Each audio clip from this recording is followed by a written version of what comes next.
जय हिंद प्यारे बच्चों। आज आपके ब्रिज कोर्स की शुरुआत हो रही है, तो इसमें आपको पहले दिन क्या पढ़ाया जाएगा, किसके बारे में जानकारी दी जाएगी, हम यहाँ पर विस्तार से समझेंगे। ठीक है बच्चों, तो पहले दिन आपको पढ़ाया जाएगा हिंदी वर्णमाला। हिंदी वर्णमाला के बारे में आपको विस्तार से समझाया जाएगा। स्वर और व्यंजन परिचय बताए जाएंगे। ठीक है, तो आप यहाँ पर ध्यान से देखेंगे, ध्यान से समझेंगे तो आपको बिल्कुल समझ में आएगा और हिंदी पढ़ने लिखने समझने में आसानी होगी। तो हिंदी भाषा में कुल 52 वर्ण होते हैं, जिन्हें 2 भागों में बांटा गया है। पहला स्वर, जिन्हें आप वोवेल्स कहते हैं अंग्रेजी में। इसकी परिभाषा है वे ध्वनियाँ जो स्वतंत्र रूप से उच्चारित की जा सकती है। हिंदी में कुल 11 स्वर होते हैं, जैसे आप देखते हैं आ ई, इस तरह से आपको 11 स्वर मिलेंगे। 1 2 3 4 5 6 7 8 9 10 11। ठीक है, इनके उदाहरण दिए गए हैं, आपने इनको पढ़ा होगा छोटी कक्षाओं में, तो आपको रिवाइज हो जाएगा। तो ध्यान से देखेंगे। देखो यहाँ पर दे रखा है आम। आम में आ स्वर है, बड़ा आ।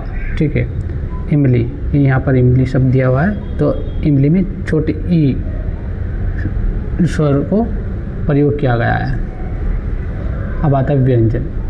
ठीक है, वर्णमाला बताया था ना, वर्णमाला को 2 भागों में बांटा गया है, जिसमें पहला स्वर और दूसरा व्यंजन, जिसे आप इसे अंग्रेजी में कॉन्सोनेंट भी कहते हैं। ठीक है, व्यंजन की परिभाषा वे ध्वनियाँ जो स्वर के बिना उच्चारित नहीं हो सकती। मतलब इनका जब हम व्यंजन शब्द का व्यंजन का हम प्रयोग करेंगे तो उसमें हम स्वर ध्वनि का भी प्रयोग करते हैं।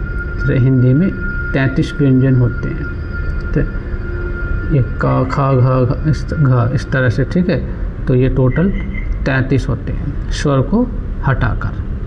ठीक है बेटे,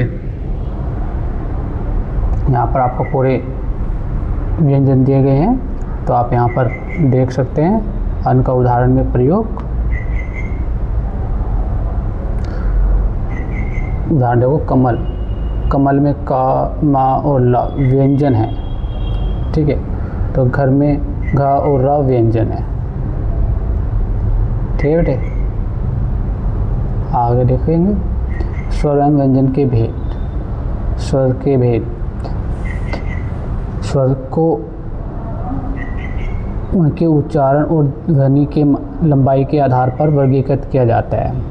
जैसे हम स्वर का उच्चारण करते हैं, जैसे कुछ स्वर होते हैं कि जल्दी बोले जाते हैं, कुछ होते हैं धीरे, मतलब उच्चारण में देरी से बोले जाते हैं। तो यहाँ पर हम समझेंगे वो किस तरह से बोले जाते हैं और वो कौन कौन से होते हैं,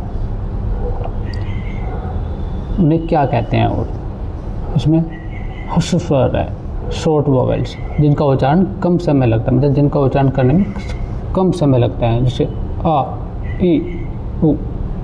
ठीक है, उदाहरण के लिए यहाँ पर देखो अग्नि, ज्वल, इसमें ठीक है, इसमें ऊ दे रखा है, यहाँ पर छोटी ई दे रखा है, तो इनका उच्चारण करने में हमें कम समय लगा। अग्नि नहीं बोला हमने बोला अग्नि। ठीक है, इस तरह से समझ में आए बेटे। आगे देखो, जैसे हम बोलते हैं ना ई, और बड़ी ई का उच्चारण करते हैं बड़ी ई, इस तरह से। ठीक है बेटे, आगे देखो दीर्घ स्वर, जिसका उच्चारण करने में हमें ज़्यादा समय लगता है, लंबा समय लगता है। जैसे छोटे, अगर पहले हमने आ का देखा था, आ, और बड़े का उच्चारण करें तो क्या होगा, बड़ा आ, इस तरह से। जैसे ई, बड़ी ई, इस तरह से ऊ, बड़ा औ। ठीक है, इस तरह से उच्चारण करें। उदाहरण के लिए देखो, यहाँ पर आ ई ऊ दे रखे हैं उदाहरण। आकाश, ऊर्जा। ठीक है, इनका उच्चारण करने में हमें ज़्यादा समय लगा। संयुक्त स्वर, संयुक्त स्वर 2 स्वरों के मेल से बने होते हैं, जैसे ए, ऐ, आ। ठीक है, उनका उदाहरण है अनेक और। ठीक है, ये कौन से मतलब 2 स्वरों के मेल से बने होते हैं। ठीक है बेटे,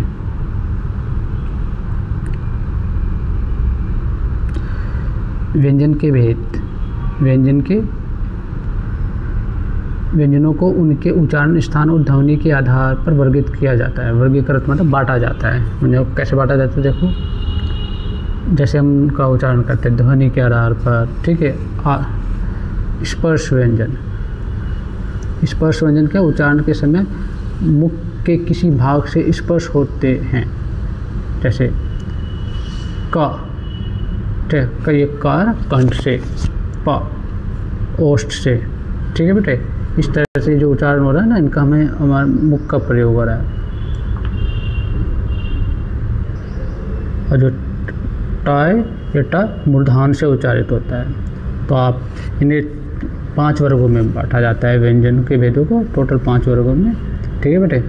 इसे हम आगे जब समझोगे आप तो उसका विस्तार से समझाया जाएगा, लेकिन आपको फिर भी आपको जानकारी के लिए बताता हूँ। इसमें का वर्ग के व्यंजन आते हैं, इसमें गले से उच्चारित करते हैं का, ख, ये गा, ये वाले इसे कुवर्ग बोलते हैं, ठीक है। और चवर्ग में 4, ठीक है। तालु से जिनका उच्चारण किया जाता है, इसमें आते हैं च, छ, ज आदि, ठीक है बेटे, याद हो तो आपको।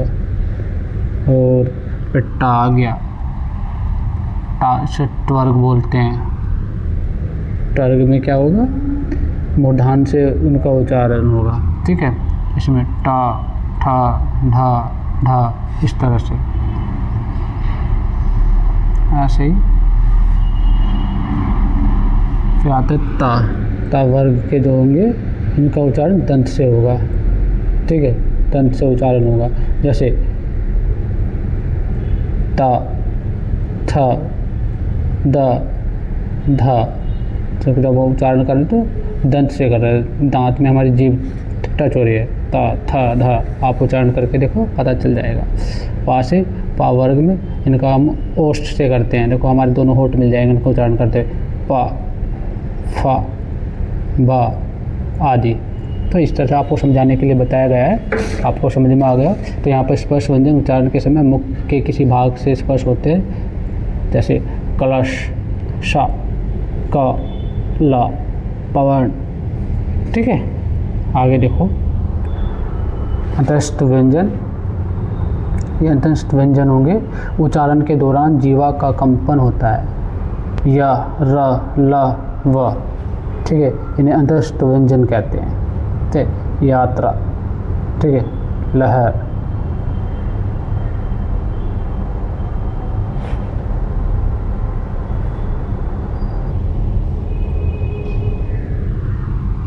आगे देखो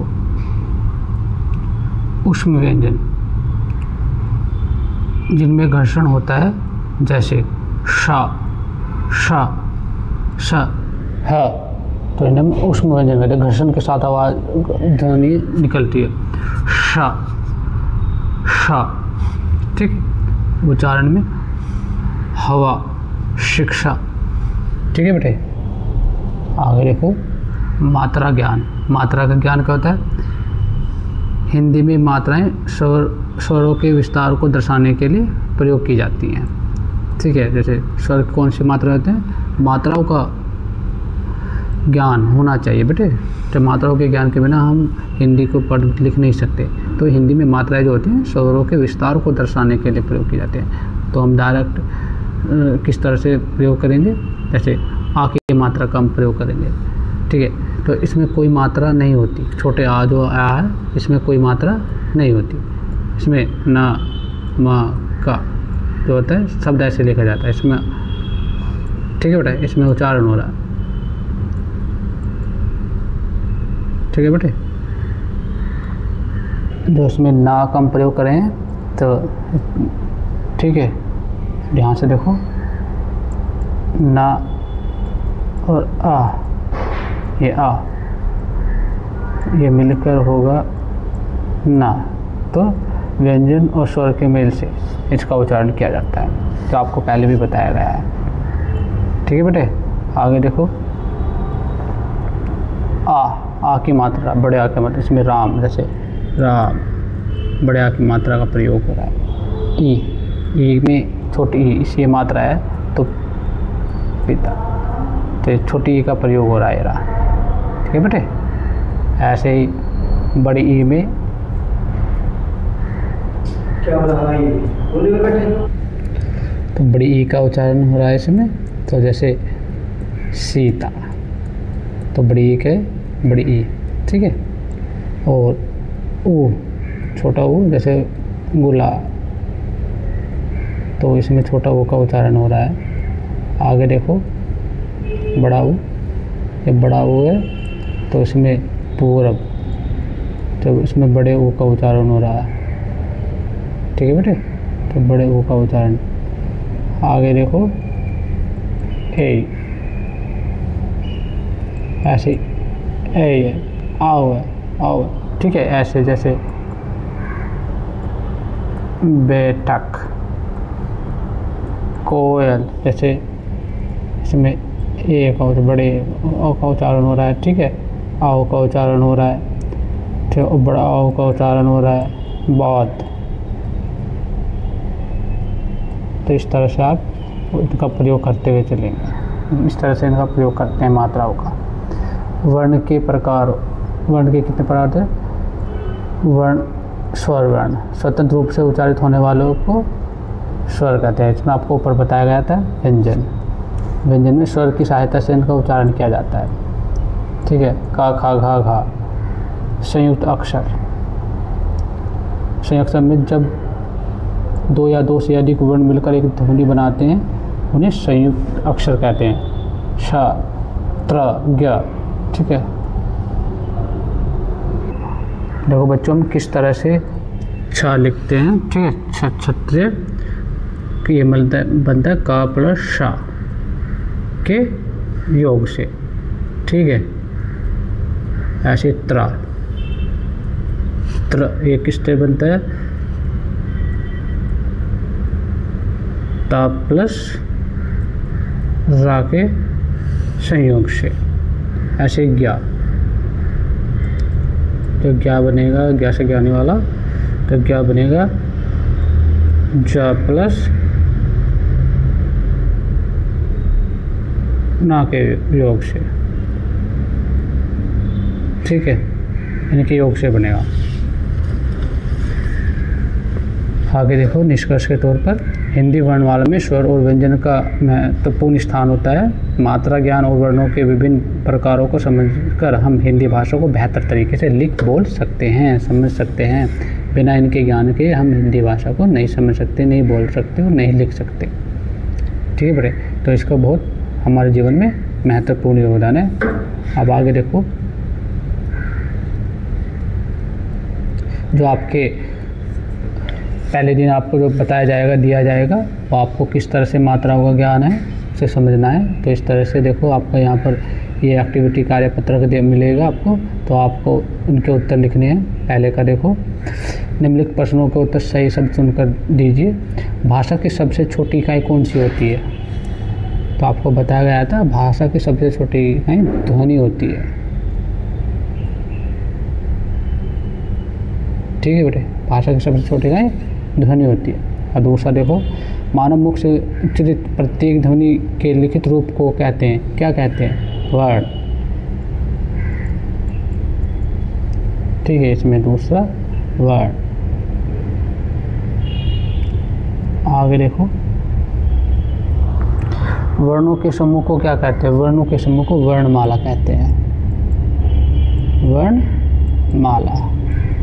चौथा, वर्ण दो प्रकार के होते हैं, सही है गलत ये बताना है। बिल्कुल सही है, स्वर और व्यंजन, स्वर और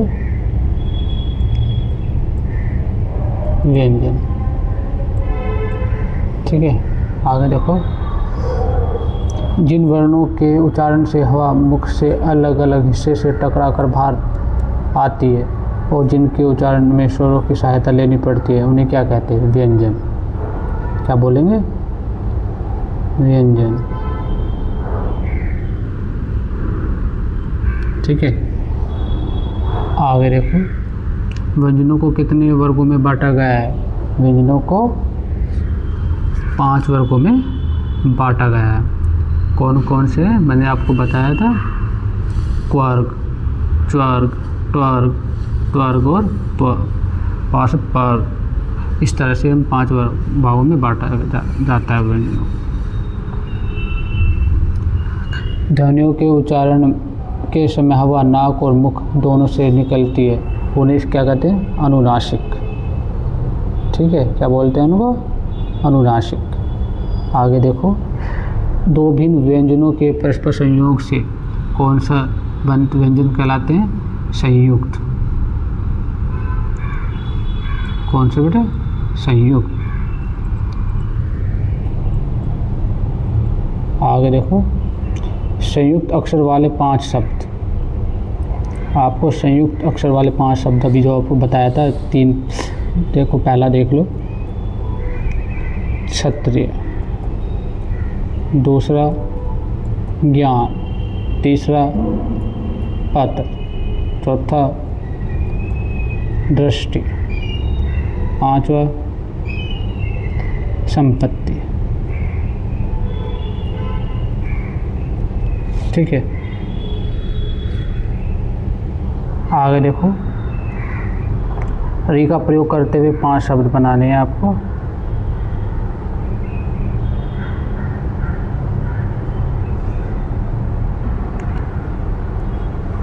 तो इसमें हम लिखेंगे पहले में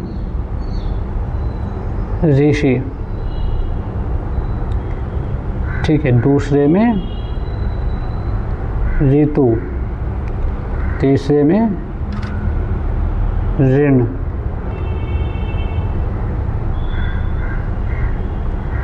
ठीक है बेटे, चौथे में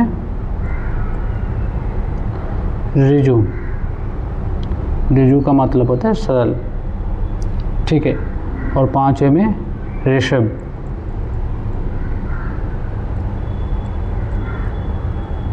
ऋषभ का मतलब होता है बैल।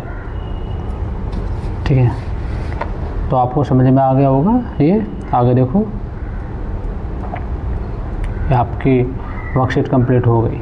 ठीक है, अगली वर्कशीट में जल्दी मिलेंगे। जिसने बच्चों ने चैनल को सब्सक्राइब नहीं किया, चैनल को सब्सक्राइब कर लें। जय हिंद बच्चों।